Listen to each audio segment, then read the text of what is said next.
السلام عليكم ورحمة الله وبركاته. الحمد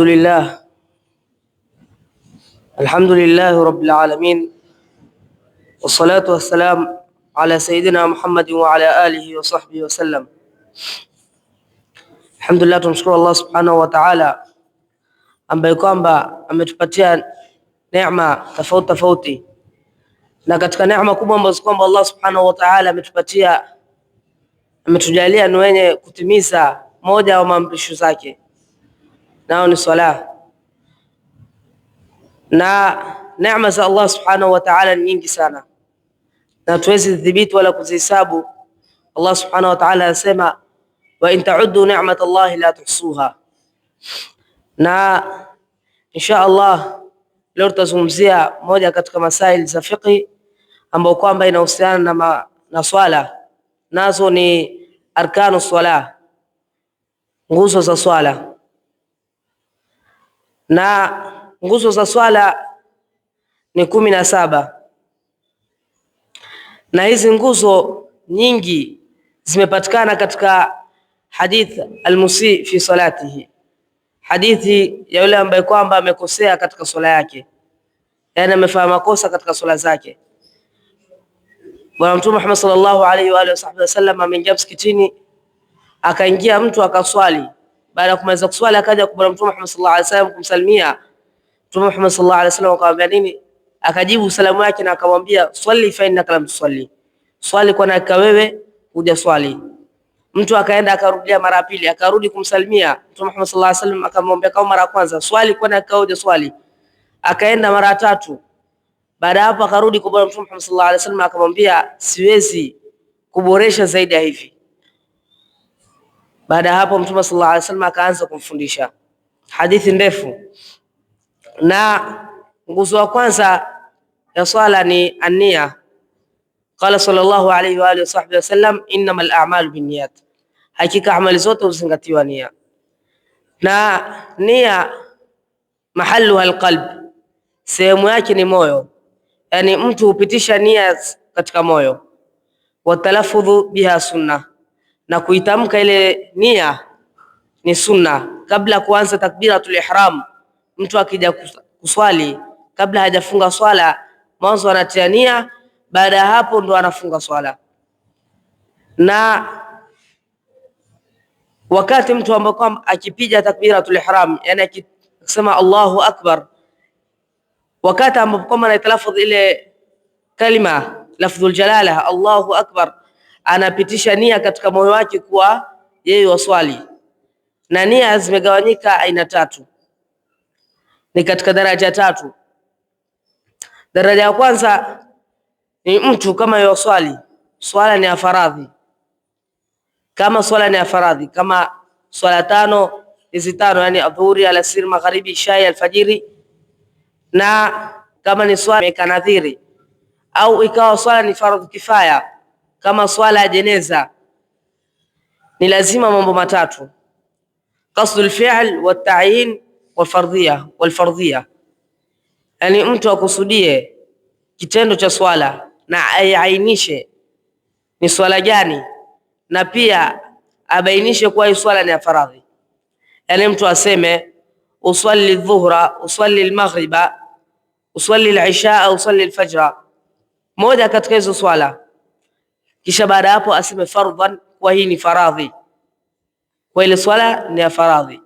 Na baada hapo kukamilisha ile 4 rakaat, 3 rakaat, rak'atayn lillahi ta'ala, hiyo kuongeza ni sunna. Lakini hizi vitu vitatu ambavyo kama tumevitaja mwanzo ndo lazima mtu aseme wakati mtu anapotaka kuswali: usalli dhuhra, usalli al-asra, usalli al-maghriba, usalli al-isha, usalli al-fajr. Kisha baada hapo anakamilisha fardhan, kwa ile swala ni ya faradhi lillahi ta'ala, 4 rakaat, 3 rakaat ni sunna kuongeza. Na daraja ya pili, swala ikiwa ni nafl, sunna muaqqat au dhatu sabab. Sunna muaqqat ni kama qabliya, ba'diya, au ni swala ya witri, yani swala ambazo kwamba zina wakati. Tahiyatul masjid ni mtu akiingia msikitini wakati huo hiyo ni katika dhatu sabab, ni swala yenye sababu kama kusuf, khusuf, istisqa yani kushuka mwezi, kushuka jua, swalatul istisqa yani kutaka mvua. Hizo ni swala zenye sababu, yani sababu yake ni kushikwa mwezi au sababu yake ni kushikwa jua. Sasa swala ikiwa ni aina hizo, imma ni qablia, baadia au ni swala zenye sababu, hapo inawajibika qasdul fi'l wa ta'yin, kukusudia kile kitendo na kuainisha swala gani.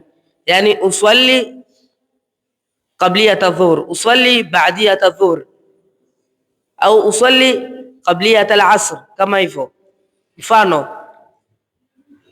Na pia katika mambo muhimu ni kubainisha, mtu aseme uswali ba'diya, uswali al-ba'diya lillahi ta'ala, lazima aibainishe ni ba'diya swala gani, imma ni dhuhri ba'diyat adh-dhuhr au ni ba'diya ya isha au ni ba'diya ya maghrib, utaainisha ni ba'diya gani. Pia katika salatul Eid ni hivyo hivyo, mtu aseme uswali al-Eid, ni lazima aibainishe ni Eid gani, Eidul Fitr au Eidul Adha, ni lazima mtu abainishe uswali al-Eid al-Adha, uswali al-Eid al-Fitr, lazima mtu abainishe. Na daraja ya tatu ni swala ikiwa ni nafl mutlaq, sunna ni sunna, yani mtu sasa yuko msikitini akaamua aswali, haina sababu, si muaqqat, yeye mwenyewe ametaka kuswali, hiyo ni nafl mutlaq. Sasa mtu katika hali kama hiyo inawajibika kwake qasdul fi'l, kusudia kitendo peke yake, yani aseme uswali peke yake atosha, si lazima kuainisha, maana yake hiyo swala ni ya sunna direct, na si lazima kutofautisha kwa ni faradhi au ni sunna. Na rukni ya pili, yani nguzo ya pili ya swala ni takbiratul ihram, ni kusema takbiratul ihram, yani Allahu akbar. Na hii takbiratul ihram iko na masharti. Masharti yake mtu aweze kuitamka hii kalima. Kama hawezi kutamka, ima ameslimu, ni Muislamu mpya, unaweza mtafsiria Mungu ni mkubwa, lakini ni lazima kwake kutafuta, yani kuweza kuitamka hii kalima vizuri, aweze kusoma. Watu wengi sana wanaweza kusema Allahu akbar, hashindwi kutafuta mtu ambaye kwamba anaweza kumfundisha. Na miongoni mwa masharti ya takbiratul ihram iwe antaka fi halati alqiyam fi alfardhi, iwe ni katika hali ya mtu ambaye amesimama katika swala faradhi. Kama ni swala faradhi, mtu akisema Allahu akbar kwanza swala, lazima awe amesimama. Na rukni ya tatu, nguzo ya tatu ni qira'atul alqiyam ala alqadir in kanat as-salatu fardhan, ni mtu asimame kama ana uwezo katika swala faradhi. Yani mtu kuswali swala faradhi lazima mtu asimame. Swala ya sunna unaweza kuketi, lakini thawabu yako inapungua. Kama una uwezo wa kusimama lakini ukaswali kwa kuketi, thawabu yako ni nusu wa yule mtu ambaye kama amesimama. Na kusimama katika faradhi ni lazima. Mtu akiingia kuswali anao uwezo wa kusimama dakika moja, dakika mbili. Mtu ameingia msikitini, mfano ni mzee, amechoka kutembea na swala ya jamaa imeanza, ameshindwa kabisa kusimama, akaanza tayari direct na kuketi. Lakini alipoanza kuketi katikati ya suratul Fatiha, akipata nguvu, ni lazima kwake asimame na aendelee swala yake kwa kusimama. Na mtu mpaka apate ruhusa kuketi ni kuwa ameshindwa kabisa, yani ameshindwa kusimama direct. Baada ya hapo anapatiwa kitu cha kushikilia, ima ni gongo au atategemea sehemu kwa ukuta aswali. Akishindwa pia hapo, ndo baada ya hapo mtu anaweza kuketi. Anaketi sehemu yoyote ambapo kama namna yoyote anaweza kuketi, ima ataketi chini kabisa au ataketi kwenye kiti. Na pia kuna masharti, mtu akiketi katika rukuu ni lazima kichwa chake kipite magoti yake. Kichwa chake ni lazima kipite magoti yake. Na ikiwa ni katika sijda, ni mtu azidishe hadi ile rukuu yake. Yaani mtu amerukuu akapitisha kichwa chake kwenye magoti, basi kwenye sijda asongeshe zaidi. Na mtu akishindwa kuketi pia, labda ni mgonjwa, basi atalala kwa ubavu wake wa kulia. Atalala ubavu wake wa kulia, na anaweza kulala upande wa kushoto ikiwa labda ana udhuru, hawezi ubavu huu, anaumwa. Lakini ikiwa ni bila udhuru akalala ubavu wa kushoto, hiyo ni makruh. Na mtu akishindwa pia kulala kwa ubavu, atalala kwa mgongo, kisha ataweka kitu nyuma yake ambapo kwamba kitainua kichwa chake na miguu yake yaelekeze kibla, nyao zake zielekeze kibla, na ataswali.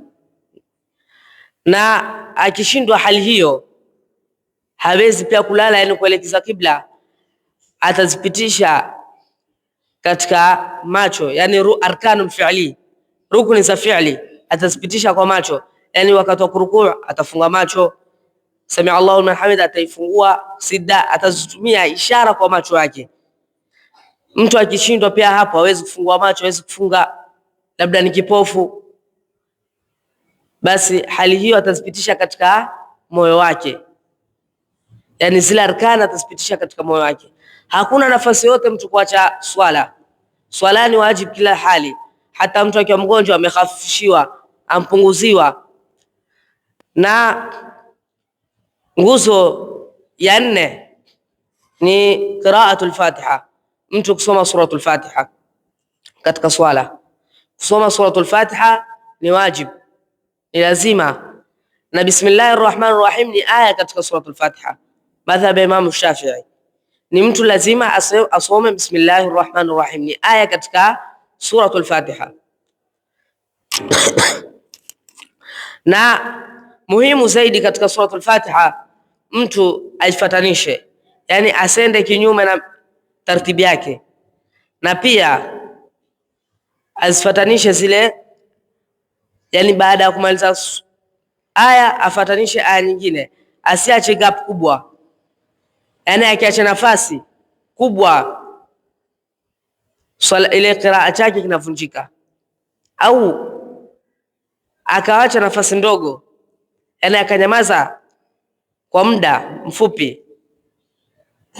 Mtu akinyamaza katika muda mfupi na akikusudia kukata qiraa chake, yani kuvunja kisomo chake, pia qiraa chake, kisomo chake kimevunjika. Sasa lazima hali hiyo aanze mwanzo wa suratul Fatiha.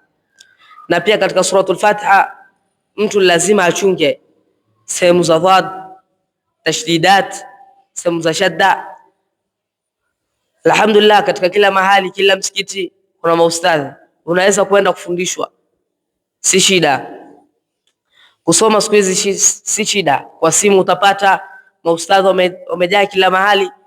Ujifundishe kusoma suratul Fatiha, ni kitu, ni ibada yako, ni mawasiliano yako baina yako na Mola wako, lazima utengeneze vizuri. Na nguzo ya 5 arrukuu, ni mtu kurukuu. Na kurukuu sharti kubwa zaidi ni mtu arukuu kiasi ambapo kwamba rahata, yani viganja vyake vya mkono kando na vidole vinaweza kufika kwa magoti. Kuweka viganja katika magoti ni sunna, na kupanua vidole pia ni sunna, asishikilie sana, na pia akifungua vidole ni sunna. Na mtu pia ni sunna akirukuu mgongo wake uwe straight mpaka kichwa chake. Ni ngumu sana, lakini lazima tujaribu, tuhawil. Ni mtu asirukuu akiwa yuko juu sana au akainama sana, ni sunna awe katikati.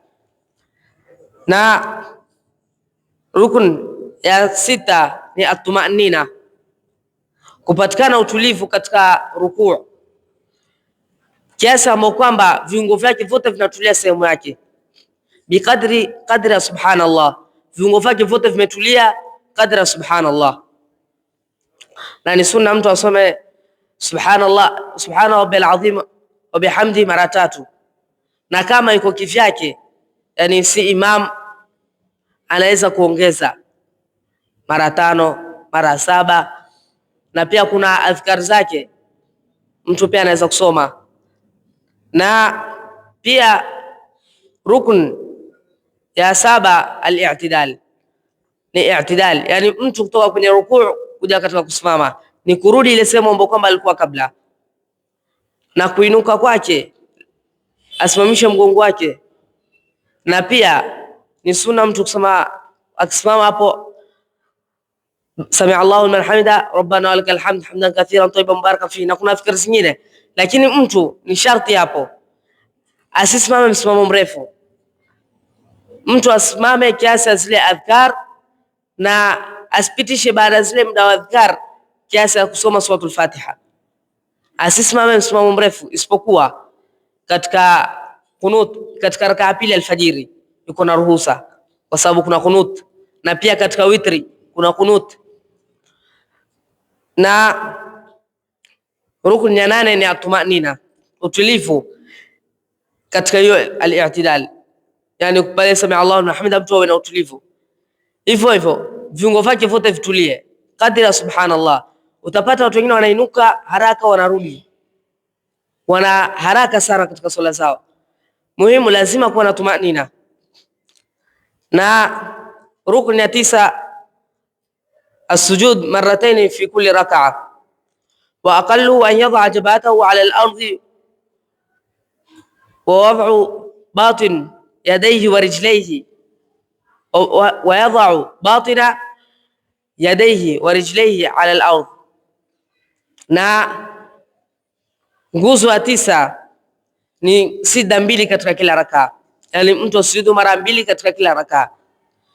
Na uchachi wake, yani mtu aeke matumbo ya vidole vyake na viganja vyake aeke katika ardhi, pia na vidole vyake avieke katika ardhi, yani matumbo ya vidole vyake, yani mtu asikuje kuweka vidole kwa juu upande wa kucha au akasujudu akaweka ngumi, haisihi. Lazima mtu afungue vidole. Na pia jabha, papa lake la uso liwe wazi, yani mtu asisujudu akiwa kofia amefikisha paka huku au amefunga kilemba kikubwa. Lazima papa lake la uso liwe wazi. Na watahamulu birasihi, na mtu afinyize kidogo kichwa chake kiasi ya kuwa hata kungelikuwa na pamba au tishu zingefinika, yani mtu asinamize sana, asisugue, ainamise kiasi ya kuwa labda kungekuwa na kitambara ingefinika gandamizika. Na irtifa'u asafilihi ala aalihi, na kuinuka upande wake wa nyuma, yani upande wa kiuno inuke juu na upande wa kichwa iwe chini. Mtu asiswali na akaweka mfano kama pilo au akaweka kitu pale, akisujudu mgongo wake unakuwa straight. Katika masharti ya swala, huku nyuma kuwe juu na mbele kuwe chini. Na pia rukun ya 10 ni atumanina, mtu awe na utulivu katika sida, awe na utulivu kwa kadri ya subhanallah.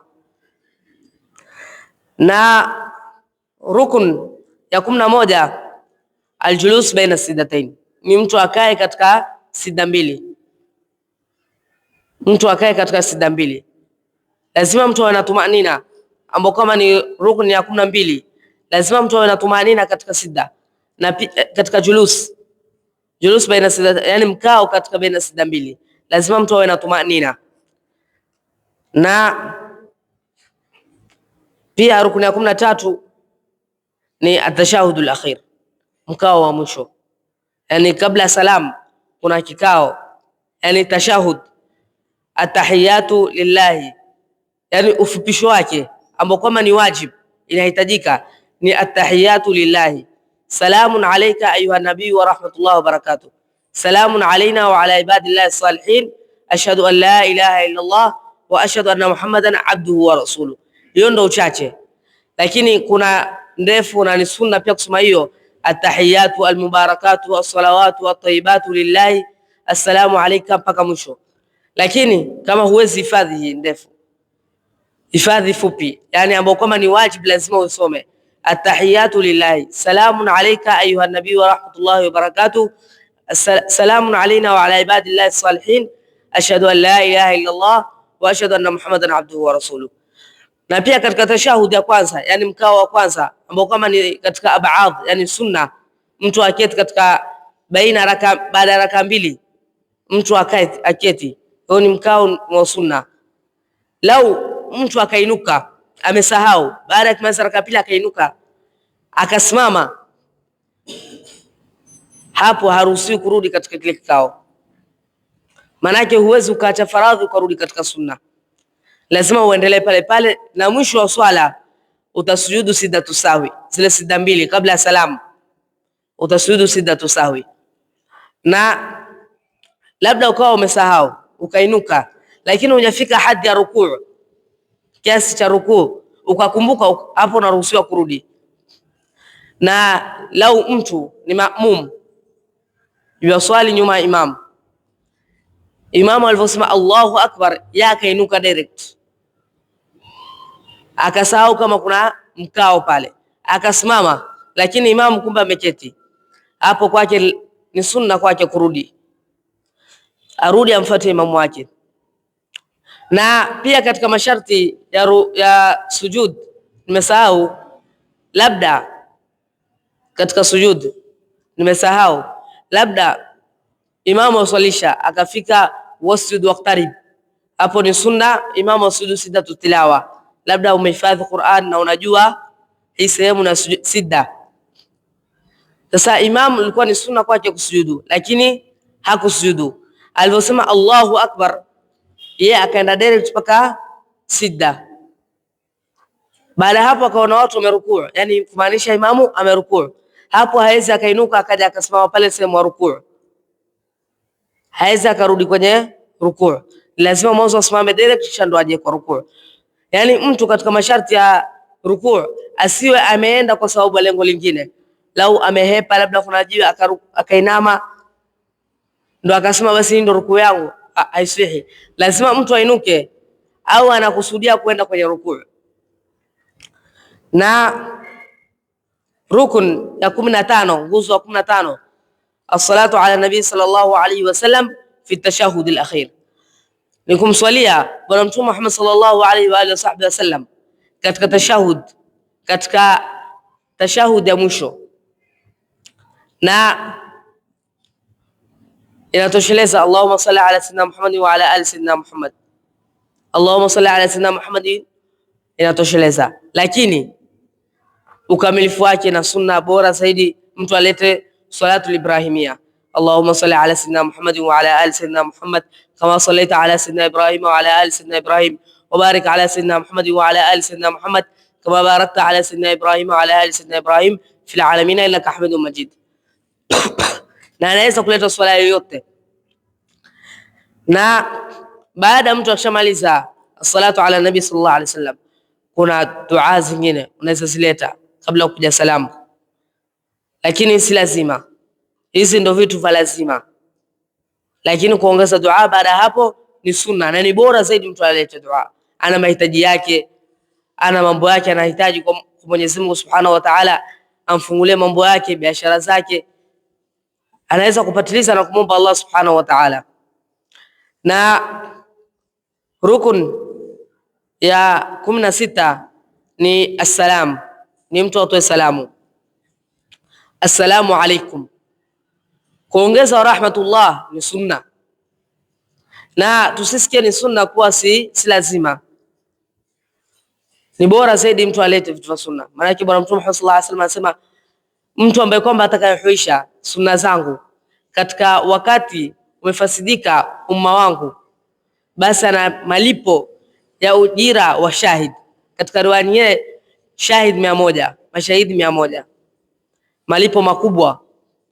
Na kufisidika umma wakati wetu sasa umefisidika, na pia ni mtu ahuishe sunna ambayo kwamba imekufa kama adhan, mtu kujibu adhana.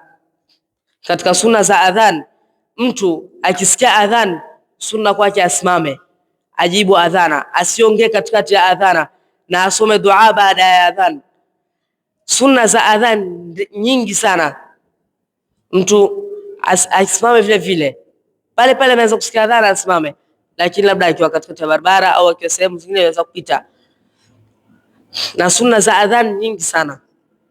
Na sasa mtu kwenye tashahud, katika tashahud mtu akiketi lazima ni sunna kuweka mkono wake mzima, kuweka mkono mzima katika fakhidhi, yani mapaja yake. Kana sallallahu alayhi wa alihi wasallam yadau yadahu ala fakhidhi, akiweka mkono wake katika mapaja yake, na wakati anapoweka atafungua kidole chake cha tashahud kabisa, na atafungua vingine, atafunga na hichi kidole atakishikanisha na hapa katika sunna. Kana sallallahu alayhi wa alihi wasallam yarfa'u yadahu au yabsutu yadahu ala 53 au kama qala alayhi salatu wasalam, yani mtu anainua kidole chake, anafungua, anafanya tashahud namna hii, na anainua kidole chake wakati ambao kwamba anasema ashhadu an la ilaha illa Allah, ndo anainua. Na wakati huo ni sunna kwake kuangalia kile kidole chake mpaka wakati wa salamu. Na swala nzima mtu sunna kwake kuangalia sehemu yake ya kusujudu, ni sunna angalie sehemu yake ya kusujudu, asiangalie mandhar msikiti. Maana msikiti imepambwa, atashawishika katika swala yake. Zakhrafatul masajid imepambwa misikiti. Sasa mtu akiketi akiangalia huku, pale kumpakwa rangi fulani, pale kumeandikwa fulani, aanze kuisoma, pale kuna hichi, kuna mswahafu, kuna nini. Sasa ni sunna mtu aangalie chini. Katika bid'a makruha mtu kuangalia, yani kupambwa misikiti sana, na mtu ni sunna kwake kuangalia chini wakati wa swala yake mzima, isipokuwa katika tashahud. Akiinua kidole chake ni sunna kwake kuangalia kidole chake. Na wakati wa kutoa salamu atasema assalamu alaikum, huko atafunga kidole chake, wa rahmatullah ndo atageuza kichwa, assalamu alaikum wa rahmatullah. Na kama yomswalia maiti ni sunna kwake kuongeza wa barakatuhu. Na tumefanya ufupisho sana, hizi arkan tumefanya kwa ufupi, masharti yake ni mingi, na masharti ya hii kutoa tu salamu masharti takriban 9. Masharti ya takbiratul ihram ni mingi sana, sisi tumefanya ufupisho ili tupate kuashika na tufanye kuleta katika vitendo. Mpaka hapa tumuomba Allah subhanahu wa ta'ala atujalie min alladhina yastami'una alqawla fayattabi'una ahsana. Allahumma arina alhaqqa haqqan warzuqna ittiba'ah wa arina albatila batilan warzuqna ijtinabah. Wa sallallahu ala sayyidina Muhammadin abdika wa rasulika an-nabiyil ummi wa ala alihi wa sahbihi wa sallam. Walhamdulillahi awwalan wa akhira. Wassalamu alaykum wa rahmatullahi wa barakatuh.